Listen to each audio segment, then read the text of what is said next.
Is it good to work in the same company for 10 to 15 years?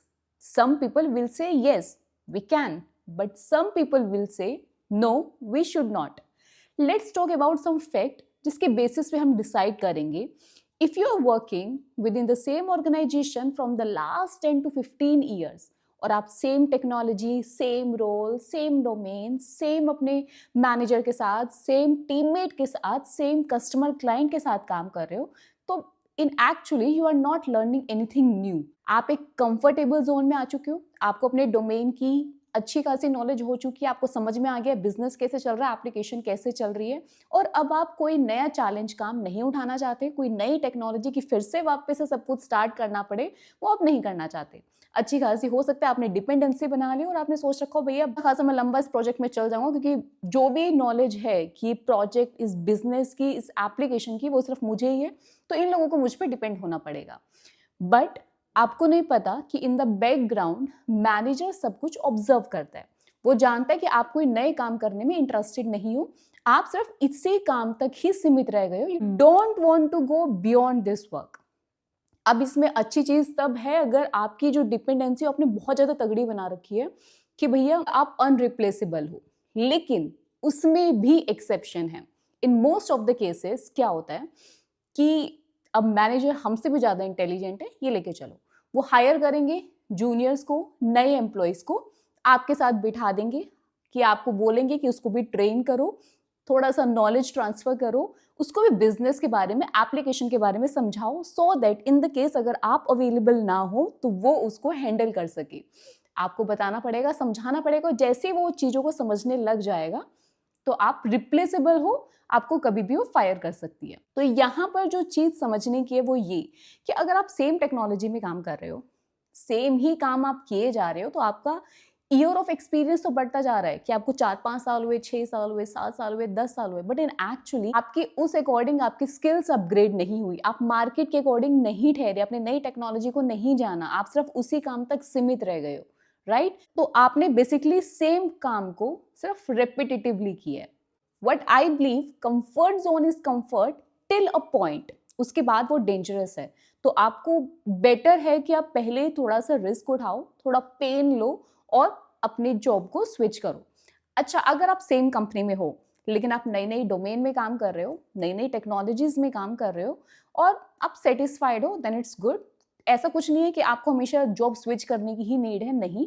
आप same company में भी हर 2 से 3 साल में अपने प्रोजेक्ट को चेंज कर सकते हो, कोई नई टेक्नोलॉजी के साथ काम कर सकते हो, या फिर आप बोलो कि कोई नए डोमेन के साथ कर सकते हो. मतलब कुछ आपको नया सीखना है. Basically you have to learn something new.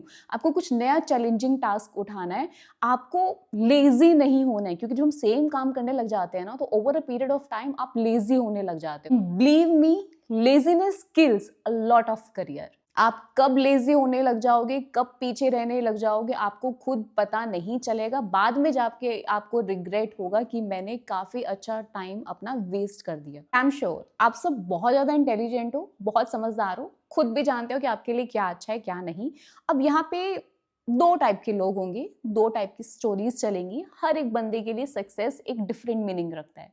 कुछ लोगों को लगता है कि भाई मैं जॉब कर रहा हूँ सिर्फ इसलिए कि मैं कमा सकूं और अपने फैमिली को पाल सकूं, मुझे ज़्यादा ग्रोथ से मैटर नहीं है.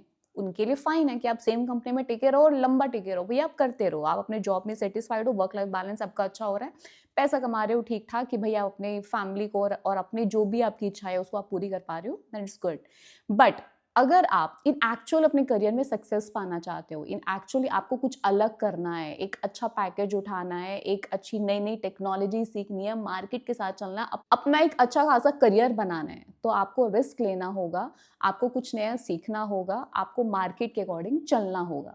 सबसे बेटर है कि आप खुद से पूछो, आस्क योरसेल्फ कि क्या वो चीज है, क्या वो एक्सक्यूजेज हैं या क्या वो चैलेंजेस हैं जो आपको रोक रही है, that is stopping you from learning new things, जो आपको पीछे खींच रही है. अब इसका करेक्ट आंसर सिर्फ आप ही बता सकते हो. थोड़ा सा इसके बारे में सोचो, जानो, क्योंकि number of time what happens कि हम एक्सक्यूज बना लेते हैं खुद को सेटिस्फाई करने के लिए. जैसे कि अगर मैं बोलूँ कि भाई मेरी फैमिली की सिचुएशन सही नहीं है, मुझे फैमिली को टाइम देना होता है, या फिर मेरे पास टाइम नहीं बचता, या फिर मैं वापस से एक नए प्रोजेक्ट में बिल्कुल नई शुरुआत करने से डरता हूँ, क्योंकि ये बहुत सारे लोगों के साथ होता है एक्चुअली। क्योंकि आपको भी पता है कि अगर आप एक प्रोजेक्ट में हो तो हो सकता है कि आपने बहुत अच्छी खासी वहाँ अपने एक इमेज बना ली हो, आपको अच्छा खासा वहाँ एप्रिसिएशन मिलता हो, लेकिन जैसे ही आप नए प्रोजेक्ट के बारे में सोचते हो तो वहाँ पे एक नया क्लाइंट है, नया मैनेजर, नई टीम, वापस से आपको अपनी इमेज बिल्ड करनी है। आपको दिखाना होगा कि हाँ भाई, आप भीड़ से अलग हो या आप बहुत अच्छा काम करते हो। तो उसके लिए वो टाइम टेकिंग हो जाता है, और आप कहीं न कहीं आदी हो चुके होते हो, एक यूज़्ड टू हो चुके होते हो उस रिस्पेक्ट में रहने के। आपको नहीं चाहिए कि भाई अब कोई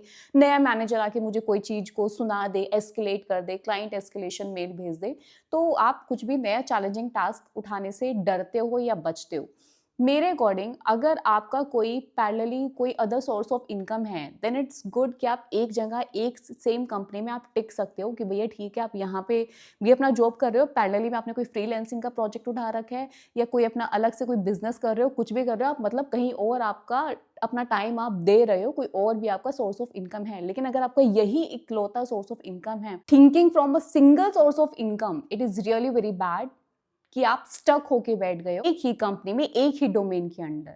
सो आज की वीडियो को करते यहीं पे खत्म। एट द एंड मैं यही बोलूंगी, थोड़ा सा टाइम दो, खुद सोचो, खुद अपना डिसीजन लो कि आपको क्या चाहिए। अपना वो कंफर्टेबल जोन चाहिए, या फिर आप कुछ एक्सक्यूजेस बना रहे हो जो अपनी सेटिस्फैक्शन के लिए, या फिर जो भी है आपका खुद का डिसीजन होना चाहिए एट द एंड। सो इसके साथ ही करते हैं आज की वीडियो खत्म। मिलेंगे नेक्स्ट वीडियो में कुछ नई इन्फॉर्मेशन के साथ। Till then keep learning and bye bye.